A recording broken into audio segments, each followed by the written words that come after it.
Well, hello there, and welcome to my Almost Midlife Crisis. That podcast that's about that time in your life when you're no longer young, but listen, you're not old yet either. Okay, there's still plenty of time. I'm your host, Jennifer Villamil.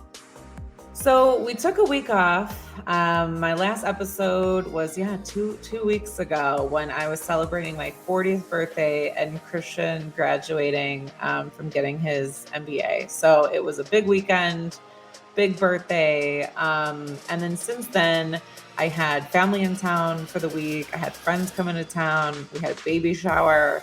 There was a lot going on. And you know what? At 31 weeks pregnant, I was tired and I needed a break. so I took one and I gave myself the grace to do that. But we're back and I am so excited to share kind of the updates about, what's been going on lately. So in today's show, we're going to be talking about the baby shower, as well as I went to my first prenatal class about understanding labor and delivery, which I'm not going to lie, I was pleasantly surprised that I was not traumatized during that experience. So, so let's jump into it. So let's talk about baby showers, because I will say up until now, I would say one of my least favorite ways to spend a Saturday afternoon would be going to a baby shower. I'm sorry. I hate to say it. I've been to so many of them, and I always appreciate being part of that experience with the mom and being able to kind of support her and celebrate with her. But at the same time, I hated going to baby showers. I think, I've been thinking a lot about it. I was like, what did I have that was like so against baby showers? But I think it was not really that it was a baby shower, and more just the fact that at the time I had really no connection to it. Like I couldn't relate to it, and I felt like every time I would go to one, I just felt really left out because everyone there was either like moms or soon to be moms. And they, the whole time you're just talking about kids and babies. And I really had nothing to contribute to the conversation.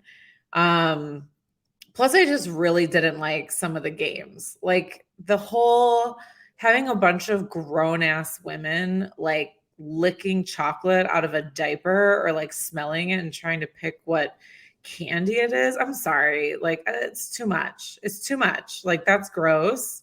I don't want to do that. I also don't want to try baby food, right? Like there's that game too where you have to like blind taste test the baby food and then try to pick I don't want to do that. I don't want to do that. Like there are some fun games that I've done over the years. Like I really liked this Price is Right game but more just because I love Price is Right. Like I don't even care what the products are. If we're playing Price is Right, like I'm happy. So like that one was fun. But it was, 9 times out of 10, the games are just, I don't know, they're not my thing. Plus, I always hated when you would go and they wouldn't have like an alcoholic option. And I'm like, if I have to sit here for hours and talk about babies and see you open gifts on things that I don't even understand what they're for yet, right? Like if you're just like a single person going to a baby shower and you spend a good hour watching people open gifts, which the whole opening gifts in front of people too, I understand why it happens. It makes me uncomfortable doing it. It's like even for my bridal shower, that was my least favorite part was opening gifts. I just feel like there's like a lot of expectation on how you're going to react to them. And, there's a lot of pressure. Like, I feel like I don't want to be doing it for too long and like annoy or bore people. I don't know. It's just kind of uncomfortable, but when you're single and you don't have kids and you don't even know if you want kids at that point, right? Like I would be going to these and watching them open gifts and like half the gifts. I'm like, what is that for? Like what? And they'd be like, oh, these these like nipple ice pads. And I was like, for what? Right? Like, what is that? I just felt so out of place. And so I think that was kind of why for so long I would kind of begrudgingly go to these baby showers. But I mean, again, like why I went was because I wanted to show my support, and I did want to be part of those, big moments for my friends and family members. But it was, I could think of other ways I would spend a Saturday for sure. That maybe would be higher on the list. But I was excited for my baby shower because, well, it's my baby shower. And you know what? And I'm a Leo and we like to be the center of attention. So, in total transparency, having a party and a day about me was great. I'm never going to complain about that. But I did make sure that we thought about the guests, right? And I thought about what do I not like about baby showers and how do I make this as pleasurable of an experience as I can.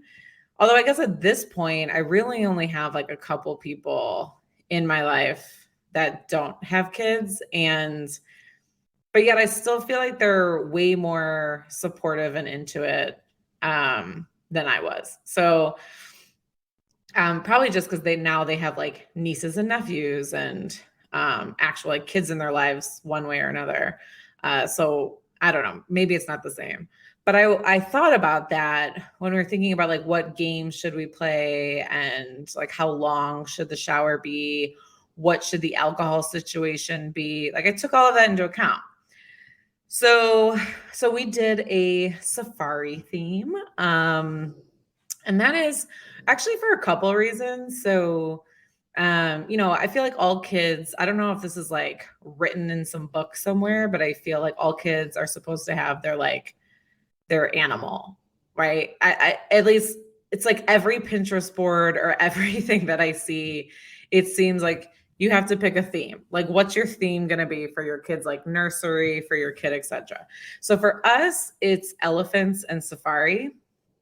And that is because a couple of reasons. So one, it's actually because the first trip that Christian and I went on as a couple was to Tanzania to climb Kilimanjaro and go on safari.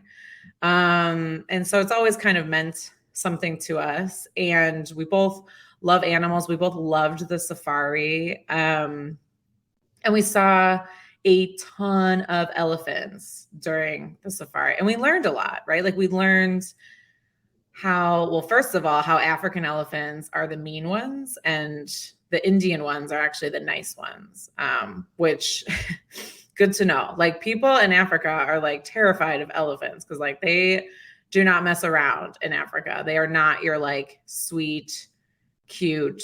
Well, I mean, they're cute, but you stay your distance for sure because they're super aggressive. But we loved how they travel in a herd. They take care of their herd, right? Like they all stick together. Their little one, I mean, like a baby elephant is just probably like one of the cutest animals. Even though they're still big already. But there's just so much like love and caring between like a parent elephant and the baby. And we also actually in Thailand, we stayed in an elephant sanctuary when we were there.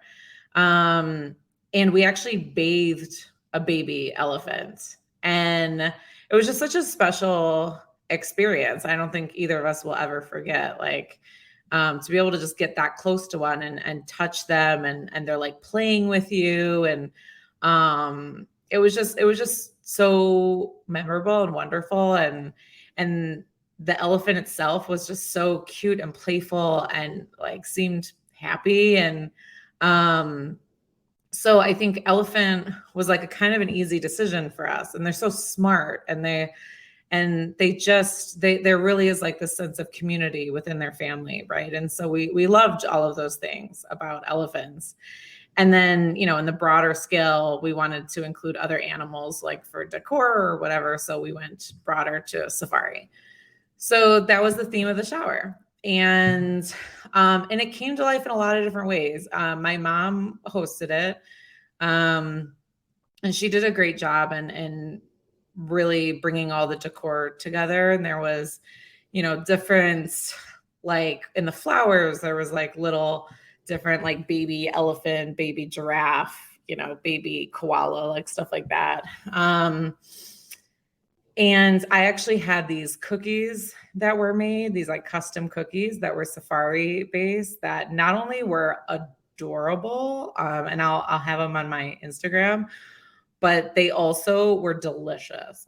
Like I had a lot of them. I think I had 4 before the party even started. So, I do have a sweet tooth right now. So like, don't put a plate of gorgeous custom cookies in front of me, in front of a pregnant woman. Like it will get eaten.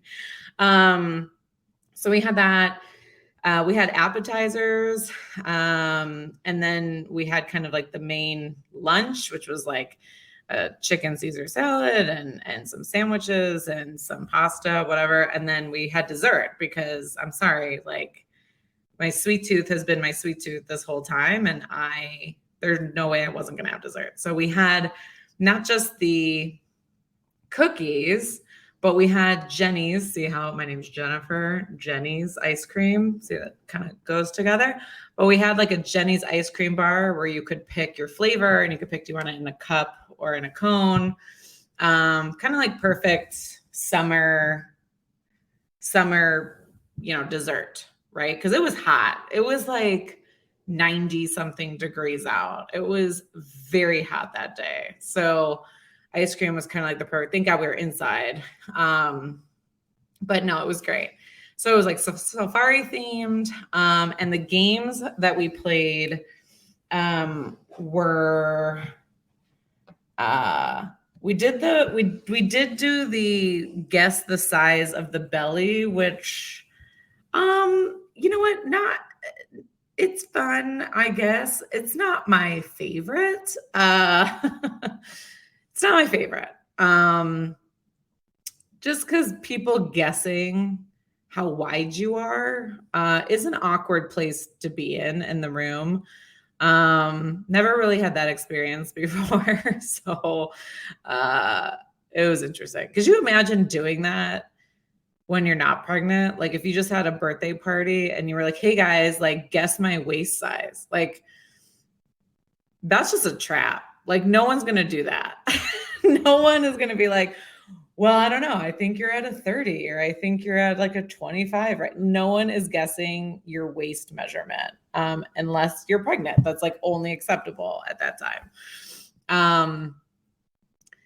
So yeah, that was one of the games. Thank God it was quick and painless. But the thing that was interesting, so my mom had bought one of those, like for the game, it was like this, kind of like a ribbon that had measurements on it, right? So to kind of wrap around and it looks cute instead of just like a tape measure.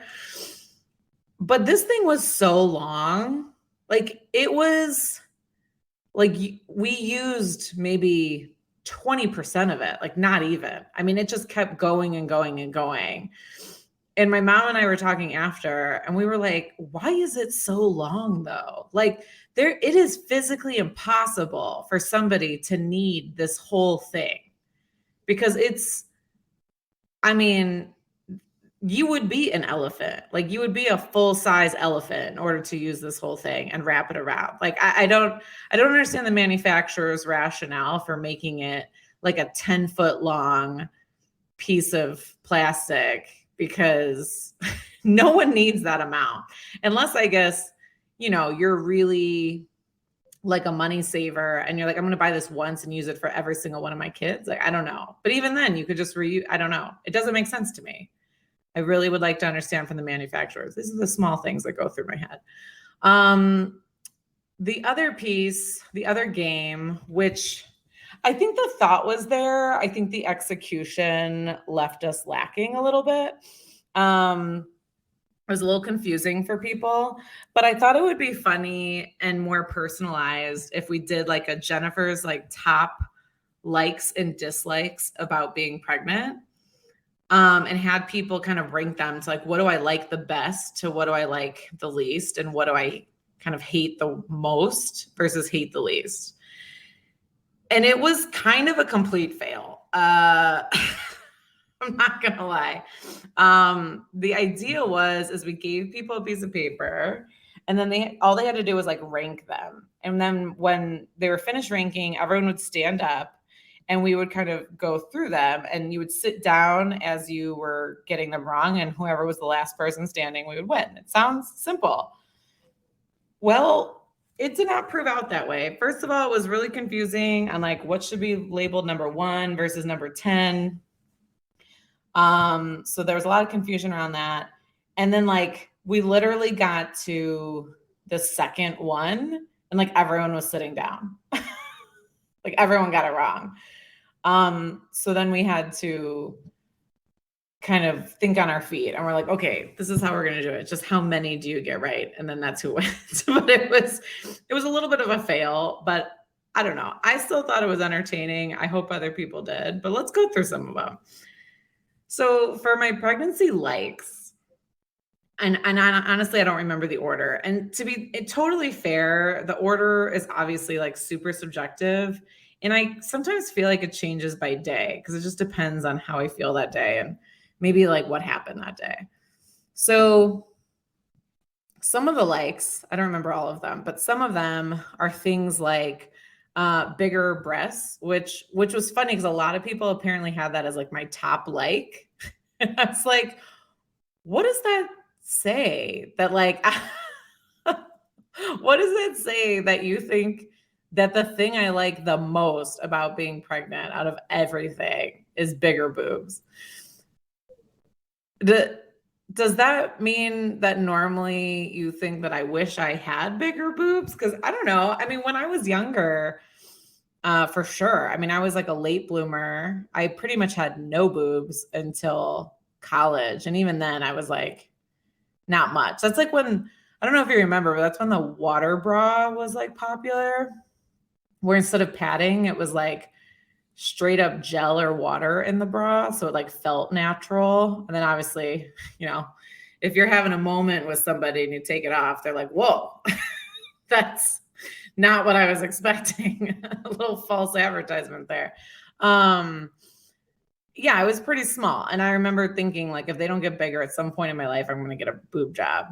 But then as I got older, and honestly, like society changed. And I think it went away from like fake boobs, Pamela Anderson, to like more being accepting of natural breast size, which is like sad we even had to make that turn because they're boobs and we don't have a choice on how big they are. And we should have always accepted them for the size that they are. But there was definitely a time where like the bigger and the faker, the better.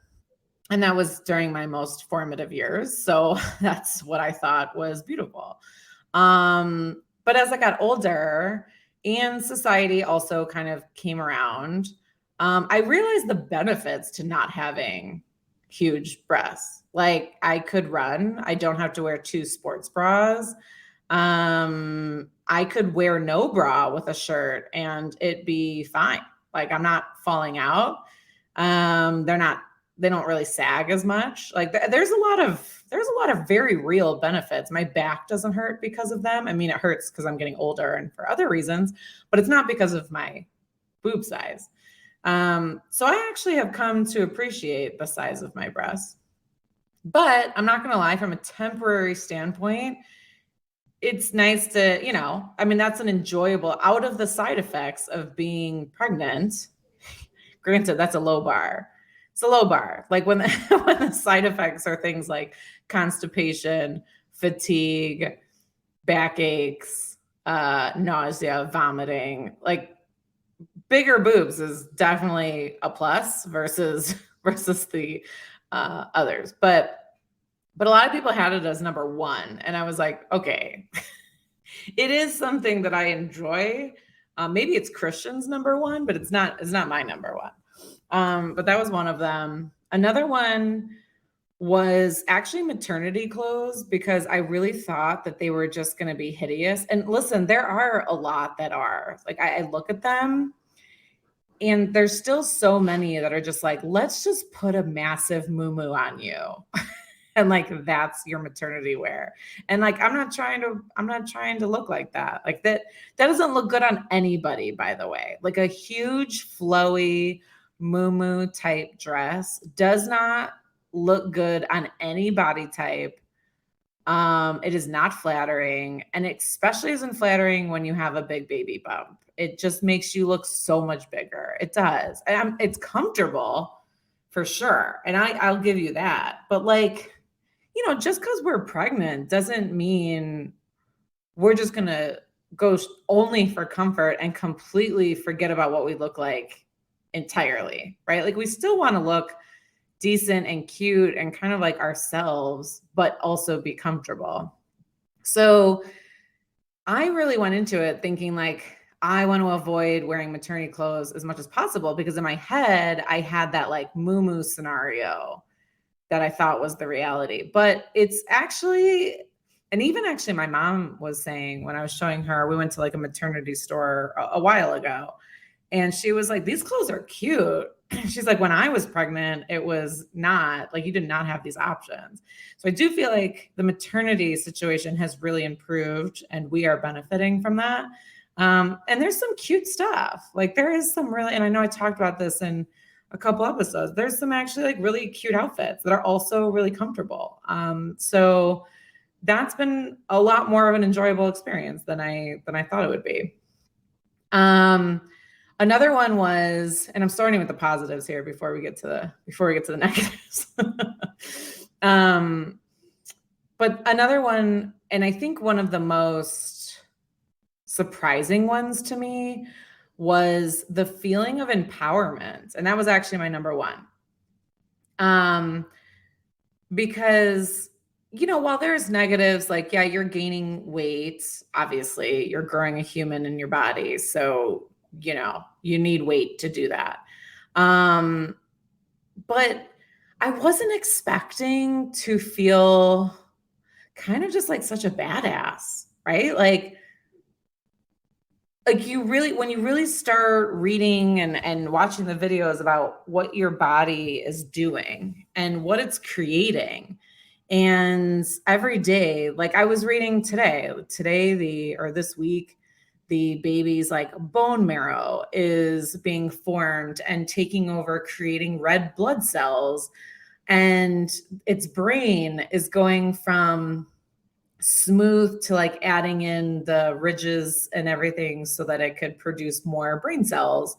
And, as they continue to grow in their brain activity, and it's like, that's crazy. Like our bodies are just making this stuff, and we're not, I'm not actively doing it. I'm not like pressing any buttons or turning any dials, right? This isn't like a weird science situation. Like I'm just living my life and this is happening naturally. And it's quite empowering at the end of the day that like, what, like as women or people that have uteruses that can have children, at the end of the day, it is pretty badass about what our bodies can do. It's fascinating. And it's like, we should be proud of that. Like no matter what we do today, no matter what we accomplish, we created organs and we created like a nervous system and a skeleton and things that like basically my body in 9 months has accomplished more than me as a person in 40 years. So I feel like that's kind of awesome. And I've really kind of, that perspective and that feeling of empowerment has been something that I just really wasn't expecting. And I kind of love about the whole process. So that's my number one. And then some other just like little ones were how people are just nicer to you. I mean, listen, I live in a big city. I live in Chicago, right? What is it? Third biggest city in the US. And in general, the Midwestern folk, I would say, are a nicer bunch. I was actually watching this really funny video the other day, and they were saying that the difference between New Yorkers and Chicagoans is that New Yorkers are just kind of like assholes to your face, where Chicagoans will be assholes, but then they feel bad about it. I'm like, that's so true. like, we still live in a big city. We could still be jerks, okay? But at least we recognize that we're being jerks, and we genuinely feel bad after the fact, and we might apologize for it. So I just thought that was hilarious. But when you're pregnant, and especially, I mean, obviously when you're visibly pregnant, because when you're not, people don't know it, but people are just so much more accommodating, like so much just nicer to you, like strangers, which is, you know what? It's a nice change. And it really makes me think, like, why can't we just do this all the time, guys? Like, why does this always just have to happen when you're pregnant, or when there's something like visibly happening with you? Like, why can't we just treat each other like this every day, all the time? Like, for example, yesterday we went to dinner, and, a lot of restaurants, especially downtown, like sometimes the bathrooms are downstairs, or like we went to this dinner a couple weeks ago. We took my mom to this new restaurant I was really excited to try.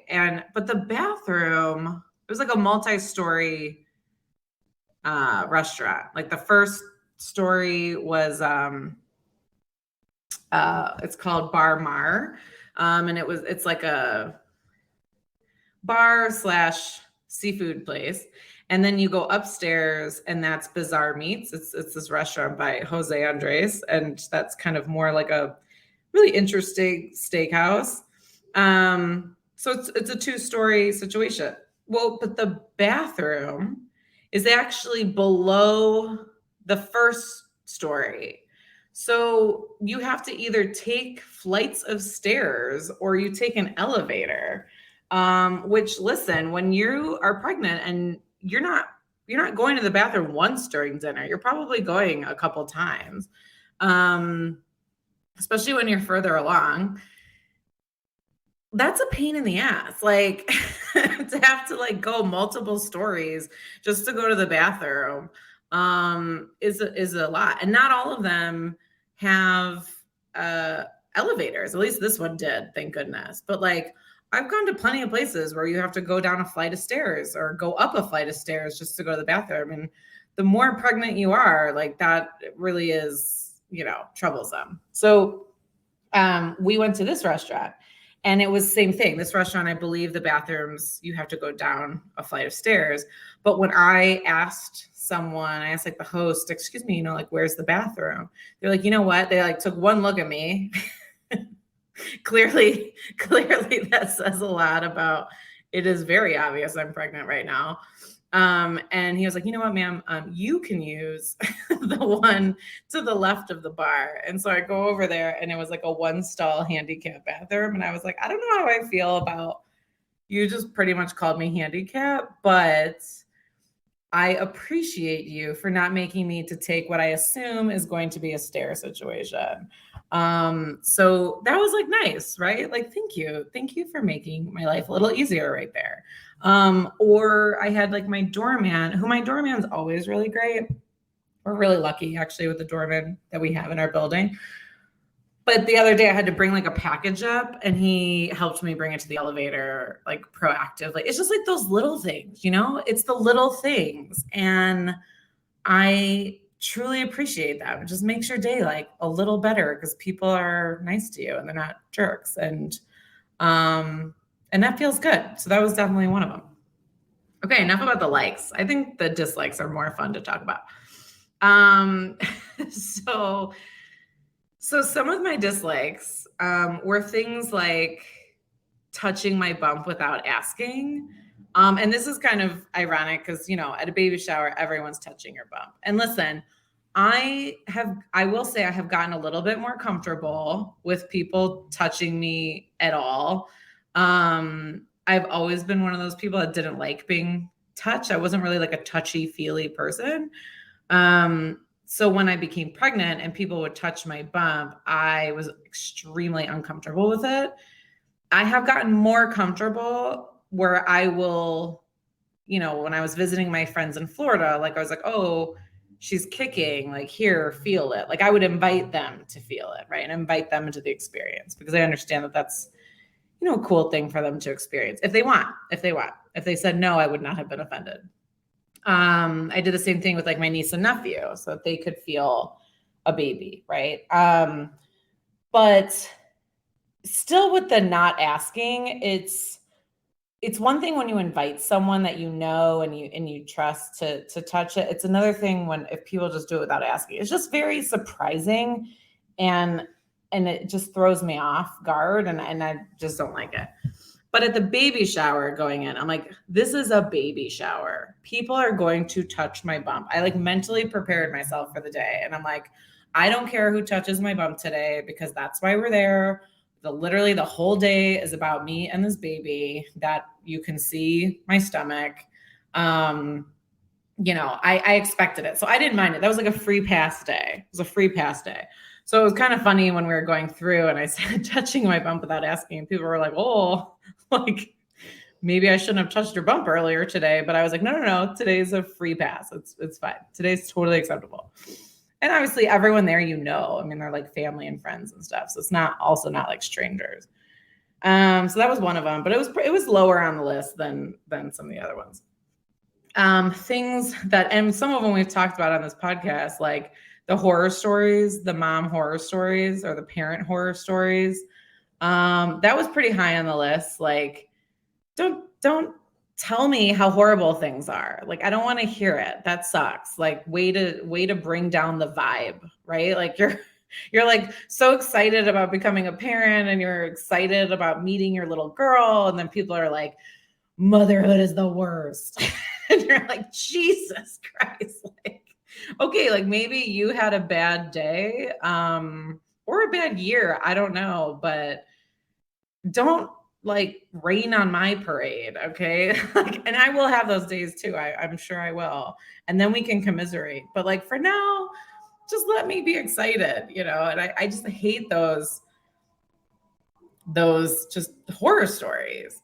And then another one was people's, comments about my body. Again, like if I wasn't pregnant, you would never think it was acceptable to make comments about my body and about my weight gain and about how I'm gaining the weight, or if it's too much or it's not enough, or really just anything. Like you would never, at least you shouldn't. If you do, like, shame on you, but you would never make comments about people's bodies. And like, just because we're pregnant doesn't mean, like, we know. You don't have to tell me. I know. I have eyes and I look in the mirror and I can see I'm gaining weight. I see it every time I go to the doctor. I see where I'm gaining weight. I have trouble bending down. I get it. Okay. Like, I get that I'm gaining weight. I really don't need you to point it out. It's not a surprise to me. You're not telling me anything new. And I know you can see it. I know it's not a surprise for you either. So we just don't need to talk about it. Let's just leave it alone. It's not helpful, right? Like if you have nothing nice to say, like, just don't say it. Unless you're saying, wow, you look great, then just shut your mouth. Another thing was, I hate sleeping on my side. Sleeping when you're pregnant sucks anyway. It just does, which is ironic. And another one of my dislikes is when people say, get your sleep. Like, get your sleep now. And I'm like, why? What is that gonna do? I can't store sleep. You don't like bank hours of sleep. It would be great if you did, but I could sleep through my whole pregnancy. I could be like, who was that? Rumpelstiltskin, who's the person that slept for like 100 years. I could be that person and sleep through my entire pregnancy. It will not make me less tired. It will not make me less tired when the baby's here. That those two things are not connected. So that whole advice is just like annoying because you're like, okay. Also, you try getting a bunch of sleep when you have backaches, you have a human being kicking you from the inside, you can't roll over without a lot of effort. And if you roll over too fast, it kind of hurts. You have restless leg syndrome. You have to pee every couple hours. I mean, you name it. And you're normally a back sleeper, and that's like the one position you can't sleep in. So this whole like sleep as much as you can, I'm like, I mean, I'm sleeping the best I can, but let's be realistic. It's not well, right? And every morning, Christian's so sweet. He'll be like, "How'd you sleep, babe?" And I don't want to be like a Debbie Downer, but I'm like, yeah, I mean, all right. I mean, I like not great. I mean, I don't think I think like my life of sleeping well is over at this point. From what I hear from the mommy horror stories, I'll never sleep again. So I think I'm just getting ready for that. Right. So yeah, I'm not really a big fan of sleeping on my side. I really, really prefer sleeping on my back. Although I have kind of figured out I will start sleeping on my back I kind of build this little like ramp of pillows. It's getting kind of aggressive in the bed. Like, thank God we have a king size. Because I built this like little ramp of pillows, and I have my heating pad on my lower back set to 3, 3 out of 8. And I will sleep like that until I usually wake up at some point in the night, either to pee or because I have slid down to now where I'm laying more on my back horizontally and it's hard to breathe. And so then I will wake up and shift to my side. So, but it's a nice way to fall asleep initially, at least. Another thing that I dislike was, what was the other piece? It was, one thing that I did that I actually really think that I did not put on there. But it's because I just felt like it was too complicated to explain in the middle of a party. But one of my biggest pet peeves being pregnant is people underestimating Christian, actually. And I think a lot of this has to do with our society's expectations on the role of the mother versus the role of the father or partner or whoever. But especially fathers, I feel like if you're in a woman-woman relationship, I'm curious. My hypothesis is that you don't get this as much, but I'm curious if that's true or not. So if you are in that relationship, I actually would love to hear from you and tell me if it's true or not. But especially when you're in a relationship with men, it is this like societal expectation that when the baby arrives, it's pretty much on the woman because we will just naturally get everything and we'll just naturally have our motherly instinct and know what to do and be able to figure it out easier.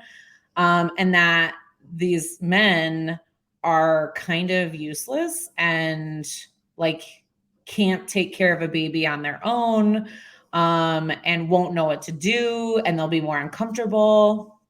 And you kind of hear, whether it's said directly or it's implied, that you pretty much have to do it because he's not going to be much help. And for some men, I mean, you read the statistics, where I read this horrifying statistic one time that like 40% of fathers had never changed a diaper. That statistic makes me so angry. Like, first of all, how does that happen? I mean, seriously, how does that happen? How have you never changed a diaper? For 2 reasons. One, this baby is half of your DNA. Like, you helped create this baby. This baby would not exist unless if you had it naturally, assuming, we're not talking about donate sperm, stuff like that, or adoption, obviously. But if you have the baby naturally, we're a man and a woman's, I'm not going to go through the biology lesson. You get it. But you were 50% of the creation of this child. Who the hell do you think you are that you don't have to then even change one diaper. Like, shame on you. If you are one of those men, which are, let's be honest, you're probably not listening to this, but if you're married to one of those men, how are you still married? Honestly, how are you still married? Because I'll tell you what, I wouldn't be if they're not even willing to do that. That's kind of like bare minimum. That is bare minimum there. So if they're not willing to do it, I feel like some life decisions need to be really reconsidered. But also, ladies, how are we letting them get away with that? Like, what is the excuse that we're like, yeah, you know what? You're right. This should all fall on me. Like, I'm sorry. That's also on us to hold them accountable, because we're in this together. We created this together. I didn't just wake up. This wasn't a Virgin Mary situation. Okay. I didn't just wake up and like, I'm pregnant. We chose to do this together. So yes, that comes with both of us taking responsibility. So that's one issue I have with that. And so if maybe for those men, this whole like they can't be fathers, they don't know what to do, I guess it applies. Although I think it's more of a willingness, not a capability situation. Because I think everyone is capable of being a good parent. It's, are they willing to be a good parent is a very different thing. Because really, like, good parenting, I mean, let's talk about that for a second. Good parenting is making sure your child is taken care of, right? Has food, shelter, clothing, right? Like they're from a health, physical standpoint are cared for, right? And then also that they're loved. And at the end of the day, that they feel loved. That is bare minimum for kids, right? If you have a kid, they need to have health. They need to be healthy. You need to do everything you can that's in your control to make sure they have what they need to be healthy, and you need to love them. So I don't think that's asking too much. I'm sorry. So I think every human being has the capability to do that equally. I don't think men or women have a better understanding of that. Now, the idea that women naturally have these motherly instincts, I understand where that comes from, because our bodies naturally create children, right? And we don't like have to put in this extra effort to do so. Our bodies know what to do. So I understand kind of the parallel there, where then you're like, oh, well, then if the body knows how to do it, the mind knows how to do it. And the baby comes out and we just like know what to do. But I would like to negate that and say, that's totally unfair. I mean, that's putting a lot of pressure on women to just like know how to do stuff. And as I'm going through this process, and I've been around kids, I mean, I am comfortable around kids and babies and whatever. But you know, like in a couple weeks, we're taking our Understanding Your Newborn class. And like one of the biggest things I have is the biggest questions and reasons I want to take the class are bathing a newborn.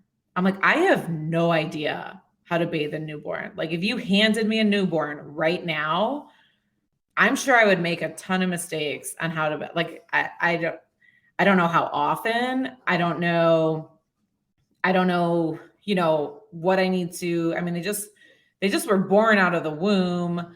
So their skin is probably freaking out, right? Being in like the real world. They had an umbilical cord cut. So like logically that tells me that they probably don't bathe like I do, right? They're probably not sitting in some like soapy scented water. Like I probably need some hypoallergenic stuff for like sensitive skin, but like, I don't know. I don't, looking at the bathtub that I got on my registry and the fact that it has this like cloth sling and it has like, it says it grows with your baby.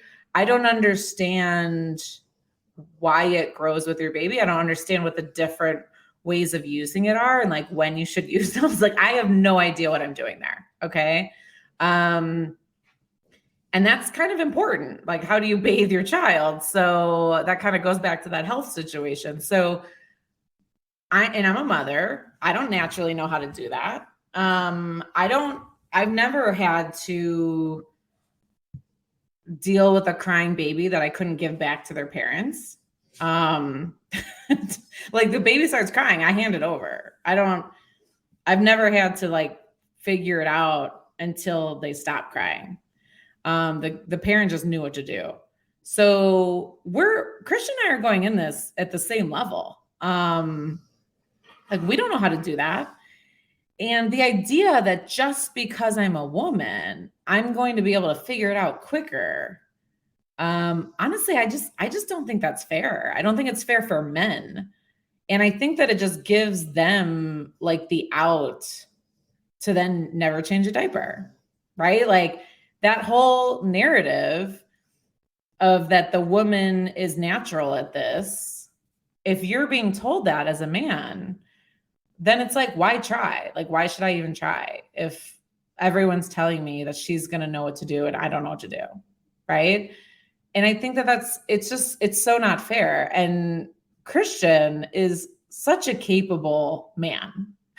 And he is so excited about this baby and he's so hands-on, right? And so it's like, there's no reason why I should, or anyone should assume that, you know what, like maybe I'll figure out how to do something better, but then maybe he's going to figure out like how to do something else better. And we're going to learn from each other. So it really irritates me when there's like comments or people are like, well, you'll just get it. Like he'll just be like more uncomfortable, or it will take him longer or whatever. I truly do not believe that. I truly don't. I think that we are both very capable adults. And I think that neither of us have done this before. And we're going to lean on each other to figure out how to do it and what the best way is. And we are going to have different ways of doing things. And that's also okay. Because I think the other reason why men a lot of the times will back off and not participate as much is because we as mothers, if it's ingrained in our head that we know best, then I would imagine it's pretty difficult when your husband's doing it in a different way for you to just like allow him to do it. Because in your mind, you're thinking like, well, that's not how I do it, so therefore it's wrong. But the reality is it's not wrong. It's just different, right? Like if you both have different methods to get the baby to stop crying, who cares the method, right? Like who cares? There's no right or wrong. Is baby, you know what's right? If baby stops crying, then it's right. Then you did it right. Like it doesn't matter what it took to get there. If you did it, as long as assuming the baby is not injured or like you didn't drug them or something. If baby stopped crying, you did it just fine. And like if baby at the end of the day is healthy, happy, has eaten, is alive, you're doing it right. You're doing it right. I think just putting the pressure, especially on new parents that have never done it, but even on other parents, because every child is different and what worked for one child doesn't mean it's going to work for the next. It's just like, we need to just stop putting pressure, and we need to stop the narrative that one gender is better than the other gender when it comes to childcare. Because that's just, it's actually just doesn't help anybody. And we need to stop. So that's probably a really big one of mine. But as you could see, I didn't really want to go on like a rant in the middle of my baby shower. But that one I feel pretty strong about. So I left it off the list. But yeah, we had these likes, dislikes. Nobody got it right. And honestly, who cares? It was fun. So it was a little bit of a bust, but it was different. It was fun. That's fine. It's not like it like ruined the party. And then we opened the gifts, my favorite part of the day. And I also just want to say I really appreciate people that Don't just go for the cute item on the registry. I mean, listen, I get it. I love baby clothes too. They're adorable. They're adorable. And they're much more enjoyable to watch people open than like a breast pump. So I get it. I understand. Like, I can't help myself. We have just random clothes we've been buying because I just can't help myself. Now I go to Target and they'll have like a sale and I come home with like 6 onesies because I can't stop myself. I understand. But also on the flip side, there's some real needs on there, right? Like you actually need some of the stuff to keep the baby healthy, happy, and alive. So I really appreciated the people that got me. Like, thank you, my friend, for getting me the starter kit that has like the nail clippers, the like snot sucker thing, which can we use that as an adult? Because that sounds kind of enjoyable. Like I kind of want to try it on myself. Like, is that weird? Has anyone else tried that? Because I read that and I was like, I kind of love that. Especially if you have a cold, like, does that help you? Like, forget the neti pot. Could I just use the child's snot sucker thing? Like, I don't know. We'll have to try it out. Thermometer, right? Things like that. Thank you so much to the person that got me the cooling gels and the nipple cream. It's like stuff like that you're like, we need these things. Like, I could get more clothes. I could get, more toys. Like, they're nice to haves, right? But like, you need some of these things before the baby comes. So, think about that when you're going to your next baby shower. It's like, I know you probably want to get the cute stuff, but trust me, they're going to get plenty of cute stuff. What can you get them that is useful, right? Because at the end of the day, that's really what they need. They're going to have to buy it one way or another. They're going to need it one way or another. So maybe help with that. We did have some stars of the show, I will say. We had my mom created like a ton of bib. Like, I will never have to buy a bib for this child's life. Like, I now have probably like a bib for every day of the year. But she handmade all of them, which is sweet, because I can't wait to like tell a kid one day, like, grandma made you this, right? Like, that's just going to be a cute story. And she made them for like each holiday. And I immediately thought about, Ginza has a couple scarves for holidays. And I like immediately thought about both of them having, pictures together with their holiday scarf and bib. It's going to be adorable.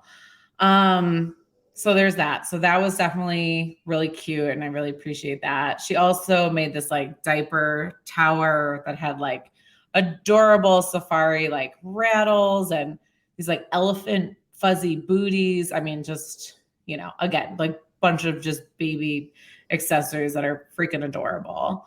So that was really sweet. I know she worked really hard on that. And I love like handmade things. I love when you have like additional thought put into it, right? And those two gifts are great because they're not only really cute, but they're also useful, right? So like, you need bibs and you need diapers, and you need booties, and like, why not make it all really cute? So I loved those.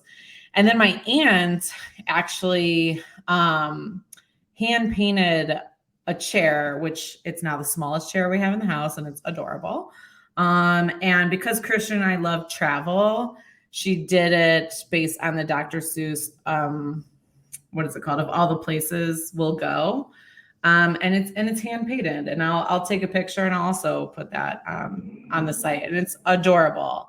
And again, I can't wait to see her sit in it and to tell her that her aunt made this for her, right? Like, it's just special. So overall, it was great. It wasn't too long. I mean, if I'm going to say, I feel like that's really biased, but whatever, it's my show. I can be biased. But it was really great. It was beautiful. The decorations were great. The food was great. Everyone had a great time. I really enjoyed it. It was really special just to, look around the room and just see the love and support that we have during this journey from family and friends. So I really appreciated it. And it was probably the first baby shower that I really enjoyed. And you know what? And I think that moving forward, now I have a different perspective and I have baby showers. I will enjoy them more moving forward. And then lastly, before we cut out for today, we started our prenatal classes, which I'm excited about because, like I said, Christian and I don't know what the hell we're doing, right? And I'm excited that he's excited and wants to go with me in general, right? Like that, I think is just setting a really good precedent that like we're in this together and we're going to learn that together as we go. And so we're taking 4 overall. We're taking the Understanding the Birth class, which is what we just took. We're taking the Understanding Your Newborn class, which helps with things like how to bathe, how to how to determine if they're sick, like comfort techniques, which, listen, all of that sounds very useful. We're doing the CPR and safety class, which is very important. And then I'm doing a breastfeeding class. And actually, Christian's doing the breastfeeding class too, just because I think it's good for him to understand what goes into it. And, obviously he can't breastfeed, but he's going to be around doing it. And I think it's important for him. So we're going to do that together as well. So first we took the Understanding the Birth class, and I will say I was fully expecting to go into this class and come out traumatized and terrified about what was to come. Birth has been probably the thing that I've been most anxious about, other than Ginza liking the baby. I'm still a little anxious about that. But birth is something that's scary, right? Because again, you hear just a ton of horror stories. It's also a massive medical procedure, right? And there's so many things that could go wrong. And as I'm now 40, there's so many more risks for me. So it's intimidating and it's scary, and just the thought of the pain and it's scary. So we went to the class, and I was literally expecting, I was kind of dreading it a little bit, but I was like, this is important. We need to go. And I will say, first of all, it was 4 hours long, which sounds like a nightmare, but we didn't mind it. And actually, Christian and I really enjoyed it.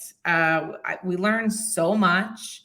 We learned about the different stages and how to tell like preterm labor versus full term, and what to do and the signs and when to call your doctor, and different methods to help the labor move along, different methods to stop the labor if you're in preterm, exactly what to expect when you get to the hospital, the different decisions that are made, why they're made, at what stages they're made. And it just, honestly, we really came out of that class feeling so much better about the whole situation, feeling more confident, feeling confident in the hospital that we're giving birth at, and the nurses and the doctors, in the process, as well as just confidence in ourselves that we now kind of have the information we need to make good decisions and to make it the best it can be. And it kind of made me like actually a little bit more excited about the birthing process and not scared of it.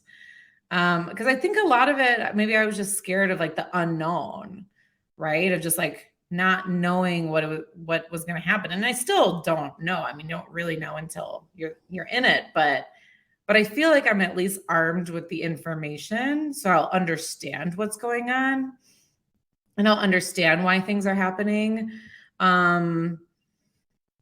But like for example, I kind of went in thinking 100% I'm going to do an epidural. Like I was like, there's no way. I'm absolutely doing an epidural. I want no pain.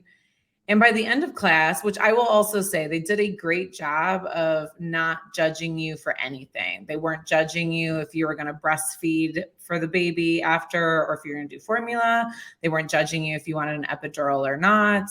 if you were planning an induction or C-section versus if you weren't. Like they just went through what the process was and stuff like that, and made it very clear. It was like a no judgment zone, which I also truly appreciate.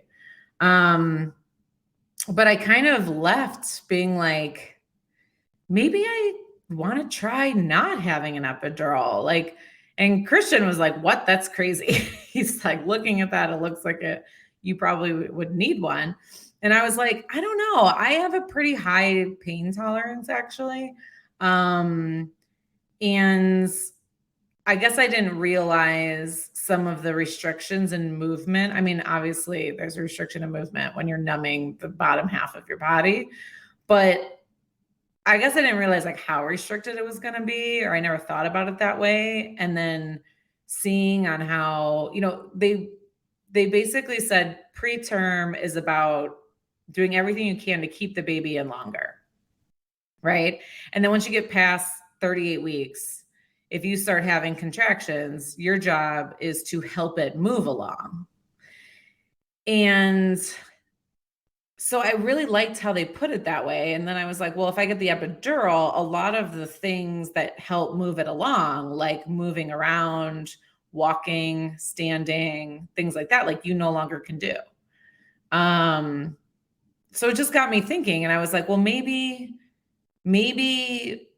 I just see how it goes. Maybe it's not a guarantee that I'm going to have one. I mean, I'm not opposed to having one, but maybe we see how it goes. And like, if I'm around 6-7 centimeters and I feel like I can kind of do it for longer, maybe I don't do it. I don't know, which is, I just never thought I would consider that actually. But it was such a great class. I mean, we both left, we were starving because I wasn't expecting to be there. The class was supposed to be from like 9 to 11:30 and it went to like 1. So we were both like famished by the time we left. We went straight to lunch and like ordered burgers. I was like, I need I'm so hungry. But I will say, I mean, we both just got so much out of it. And I'm so glad that we went. And I'm so glad I was not traumatized. They showed us like 4 birthing videos. And I thought those for sure were going to scare the shit out of me. And I found them weirdly emotional. Like I was like tearing up watching them in a good way. Not because I was like terrified, like in a good way. Which I was not expecting that either. I mean, that close-up view of a birth is not what I thought would make me tear up. And then I really thought, I'm like, I am going to be a freaking mess after. I am going to be bawling. I could already tell that baby's going to come out. They're going to put her on my chest and I am going to be a blubbering mess. That's what's going to happen. I could see it right now. If I'm like already crying, looking at other people's vaginas deliver babies, like I'm going to be a mess. So yeah, it was our first one. And you know what? It made me I think it made both of us really excited for the next couple. Cause I felt that was the one I was like least excited about. And now that I actually enjoyed it, I was like, oh, I think the other ones are going to be great.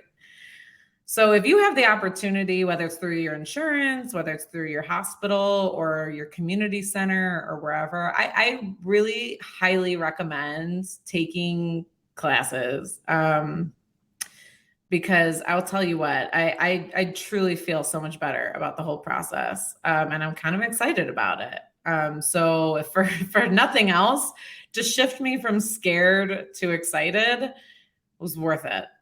Was worth the 4 hours and a little bit of starvation. So yeah, that's what's been going on here, quite a bit. But more to come. The pregnancy is coming to an end. Next week, we'll talk about where I'm at with my career coach, because that's been moving along too. And I will say things are looking pretty good.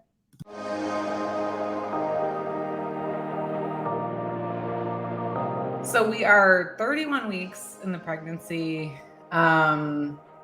Shit is counting down. I mean, especially going to that class, I think it was a big wake-up call and urgency push for Christian, because he realized that if our job starting at 38 weeks is to help this labor come, then that means we're like 7-8 weeks away. And that is going to fly by. I mean, we're already at football season. Like the fact that preseason football is happening right now, I don't know where this year went. So if that can happen that quickly, we don't have that much longer. So I think his urgency level, I think, has started to increase and probably start matching mine, because that's kind of where I was at. So I'm glad he's now there. But we don't have that much longer left. And so, I look forward to the next couple of months, literally 2 months, where we're getting the last bits ready before this new addition to our family finally joins us and we get to meet her and see what she's like. But also that like I said, I've been working with a career coach, and I think we're starting to narrow down what things might look like on the other end. And then I start working with the resume writer. So that's exciting too, because that's kind of also prepping me for my next stage of my career. So really exciting things happening. I'm not going to take any more weeks off in between now and the end of season 2, which I plan is pretty much when I have the baby. So because listen, there's not that many weeks left. So thank you so much for joining me today. I hope you enjoyed it. Hope you could relate to some of it. Would love to hear your stories. You can follow me on my Almost Midlife Crisis on Instagram, on Twitter, on Facebook, YouTube. And you can also go to the blog and subscribe, myalmostmidlifecrisis.com, to get it emailed directly to your inbox. So thank you, and until next time.